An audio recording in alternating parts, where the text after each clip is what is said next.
नमस्कार। आज हम बात करेंगे टूथ फ्रैक्चर यानी कि दांत के टूटने के बारे में।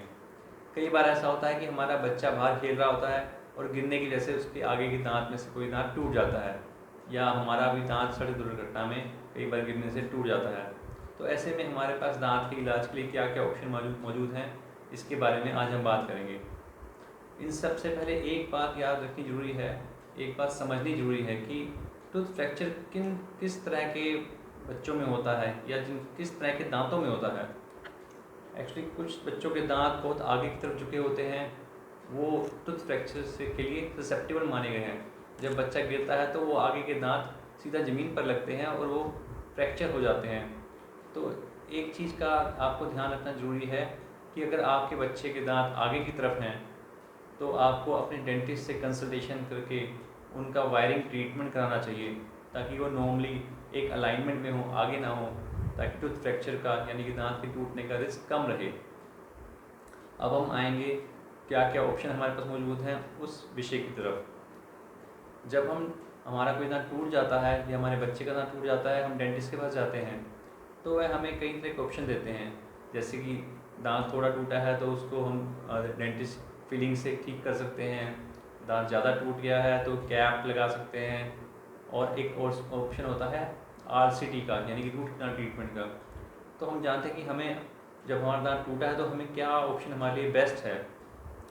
जैसा कि मैंने आपको अपने पिछले वीडियोस में बताया था कि दांत की 3 परत होती हैं, जिनमें से 2 हार्ड परत होती हैं जो कि इनेमल और डेंटिन होती हैं, और तीसरी परत होती है पल्प, जो कि सॉफ्ट लेयर है जिसमें ब्लड वेसल्स और नर्व्स होते हैं। तो जब हमारा दांत टूट जाता है उसका ट्रीटमेंट डिपेंड करेगा कि दांत का फ्रैक्चर किस लेवल पे हुआ है। दांत का फ्रैक्चर अगर इनेमल में हुआ है जो कि बाहर की परत है, तो डेंटिस्ट फिलिंग करके उसे आसानी से लेज़र फिलिंग, या जिसे हम आम भाषा में टूथ कलर फिलिंग कहते हैं, कॉम्पोजिट फिलिंग कहते हैं, उससे डेंटिस्ट को फिल करके दांत को ओरिजिनल शेप दे सकते हैं। एक बात यहाँ भी ध्यान रखनी ज़रूरी है कि कई बार हमारा दांत जो हिस्सा टूटता है, अगर वह हमें मिल जाता है तो हमें वह हिस्सा भी संभाल के रखना चाहिए। तो उस कंडीशन में डेंटिस्ट उसी हिस्से को एक लाइट कलर फिलिंग से ही दांत पे सीमेंट करके दांत को उसी शेप में प्रिजर्व कर सकते हैं, उसी शेप में रिस्टोर कर सकते हैं। तो अगर आपको वह हिस्सा मिलता है उसे जरूर संभाल कर रखिए और डेंटिस्ट के पास ले जाइए। दूसरा, अगर हमारे टूथ का फ्रैक्चर डेंटिन लेयर तक पहुंच गया है, उस केस में हमें 2 ऑप्शन होते हैं। अगर वह पल्प के पास है तो उस केस में हमें ठंडा गर्म ज़्यादा लगता है, दर्द का अनुभव भी होता है, तो उस केस में हमें RCT करा कर उसकी कैप कराने की ज़रूरत पड़ती है।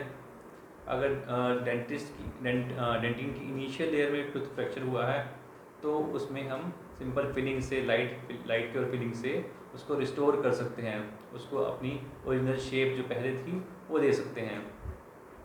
और तीसरा, अगर दांत का फ्रैक्चर पल्प में हो गया है, पल्प इन्वॉल्व हो गई है, तो हमें दांत से ब्लीडिंग आती दिखती है और बहुत दर्द होता है, उस कंडीशन में हमारे पास RCT के अलावा कोई ऑप्शन नहीं बचता।